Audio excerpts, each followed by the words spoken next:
2009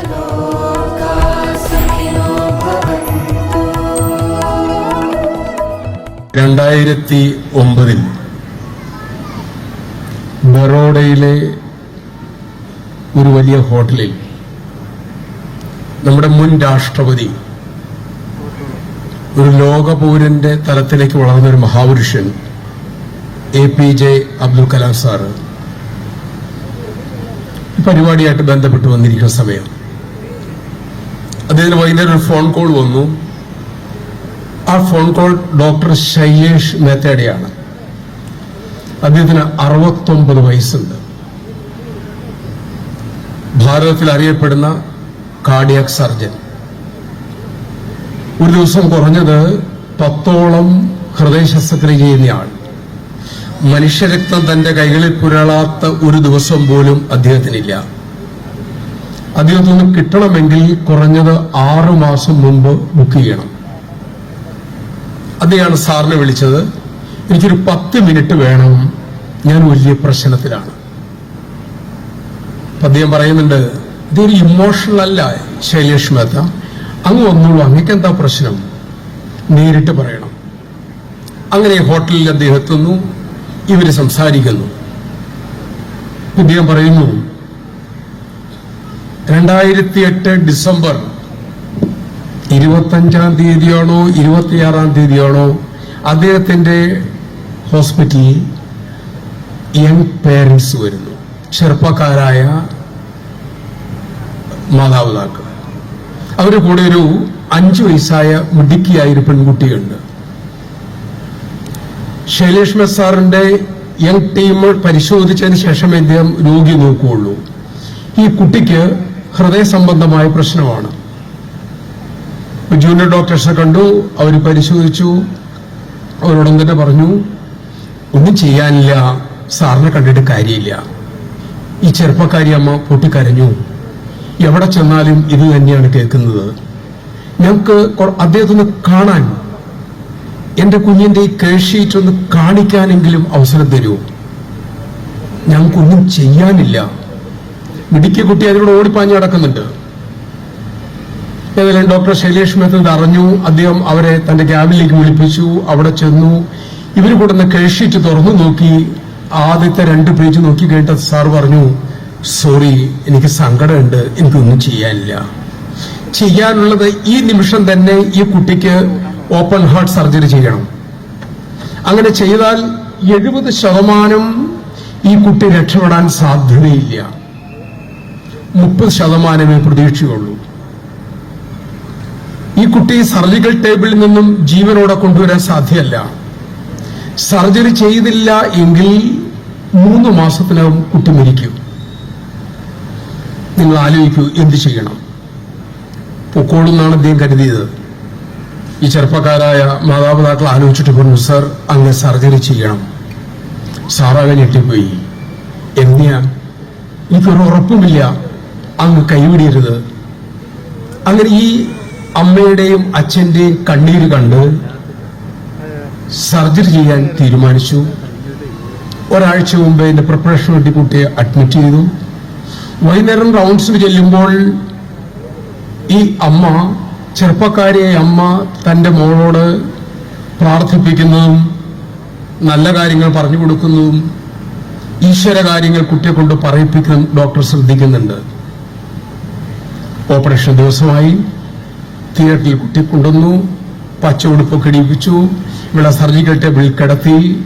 ഈ സമയം കുട്ടിയോട് സാറ് ചോദിച്ചു, കുട്ടിയെ കാണുമ്പോൾ സാറിന് വിഷമമുണ്ട്, നമുക്ക് എന്തെങ്കിലും അങ്കിളിനോട് പറയാനുണ്ടോ എന്ന് ചോദിച്ചു. ഉണ്ട്, എനിക്കൊരു ഡൗട്ട് ഉണ്ട്. എന്താണെന്ന് ചോദിച്ചു. എന്റെ ഓപ്പൺ ഹാർട്ട് സർജറി ആണോ എന്ന് ചോദിച്ചു. സാർ പറഞ്ഞു, അത് നീ പേടിക്കണ്ട, വേദനയൊന്നും അറിയില്ല, നീ പേടിക്കേ വേണ്ട. കുട്ടി പറഞ്ഞു, സാർ, എനിക്ക് പേടിയില്ല, എനിക്കൊരു സംശയമാണുള്ളത്.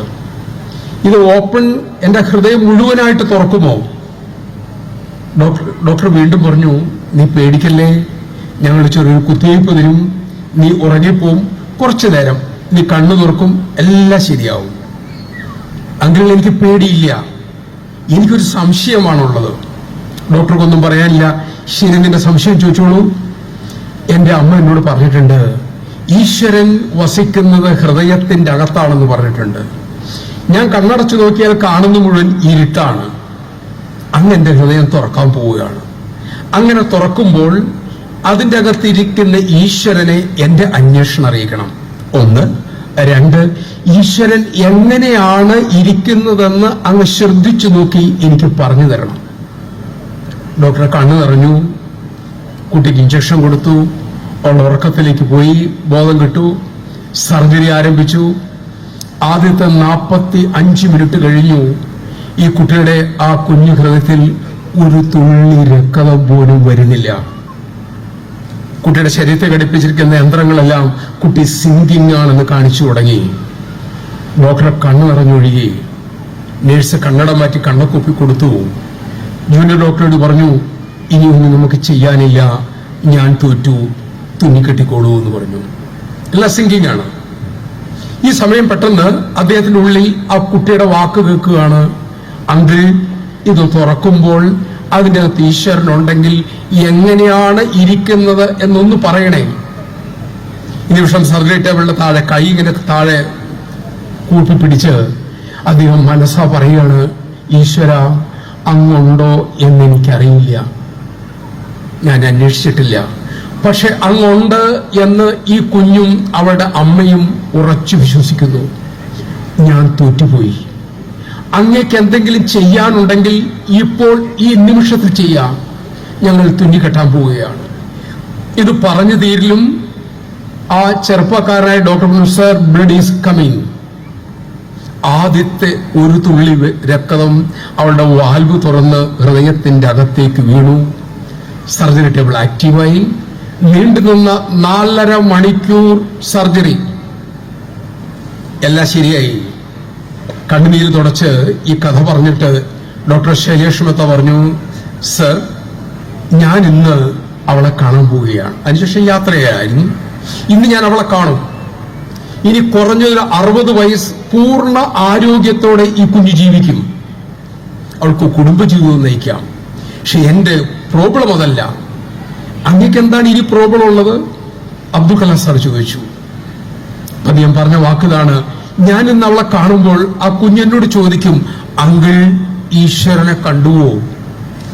ഈശ്വരൻ എങ്ങനെയാണ് ഇരിക്കുന്നത്? ഞാൻ എന്ത് ഉത്തരമാണ് ആ കുട്ടിയോട് പറയേണ്ടത്? പുഞ്ചിരിച്ചുകൊണ്ട്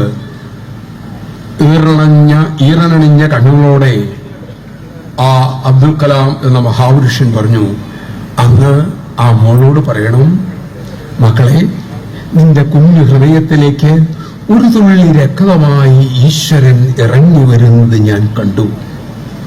ഈശ്വരനെ കാണാനാവില്ല, അനുഭവിക്കാനാകും. ഇത് പറഞ്ഞു കഴിഞ്ഞിട്ട് അബ്ദുൽ കലാം സാർ അന്ന് തന്റെ മുള്ളിലിരുന്ന ഇതുപോലെ ഇരിക്കുന്ന യങ് മദേഴ്സിനോടും യങ് ഫാദേഴ്സിനോടും പറഞ്ഞു, എന്നോടൊന്ന് ഡോക്ടർ ശൈലേഷ് മെത്ത ഒരു കാര്യം പറഞ്ഞു, I am now 69 years old. ഞാനിപ്പോൾ 69 വയസ്സായ ഒരാളാണ്. ഞാൻ ഇന്നൊരു കൾച്ചർ ഉള്ള ആളാണ്. എന്നെ ആ കൾച്ചർ ഉണ്ടാക്കിയത് ആ 5 വയസ്സായ പെൺകുട്ടിയാണ്. ഈ കാര്യം പറഞ്ഞിട്ട് തന്റെ മുന്നിലിരിക്കുന്ന യുവാക്കളായ മാതാപിതാക്കളോട് അബ്ദുൽ കലാം സാർ എന്ന് പറഞ്ഞു, ആ 69 വയസ്സായ പ്രശസ്തനായ ഡോക്ടർ ശൈലേഷ് മെത്തയെ ഒരു കൾച്ചേർഡ് മാൻ ആക്കിയത് 5 വയസ്സായ കുട്ടിയാണ് എങ്കിൽ ആ കുട്ടിയെ അങ്ങനെ എത്തിച്ചത് അവളുടെ അമ്മയാണ്. നിങ്ങൾക്ക് ഓരോരുത്തർക്കും നമ്മുടെ കുഞ്ഞുങ്ങളിൽ അതിമഹത്തായ സംസ്കാരത്തിന്റെ വിത്ത് വിതയ്ക്കാനും വളർത്താനും പടർത്താനും സാധിക്കും. അതേ നിങ്ങൾക്ക് ചെയ്യാനുള്ളൂ. അത് ചെയ്തില്ല എങ്കിൽ, ഭീഷണിയുടെ സ്വരമല്ല, കുറച്ച് പ്രായമായ അനുഭവത്തിൽ നിന്ന് പറയാണ്, കാലം നമ്മളോട് ചോദിക്കും, നിനക്ക് നല്ലൊരു കുഞ്ഞിനെ തന്നു, ആ കുഞ്ഞിന് നീ എങ്ങനെയാണ് സമൂഹത്തിന് തിരിച്ചു കൊടുത്തത് എന്ന് ചോദിക്കുമ്പോൾ ഉത്തരമില്ലാതെ തലയും താഴ്ത്തി നമുക്ക് നിൽക്കാൻ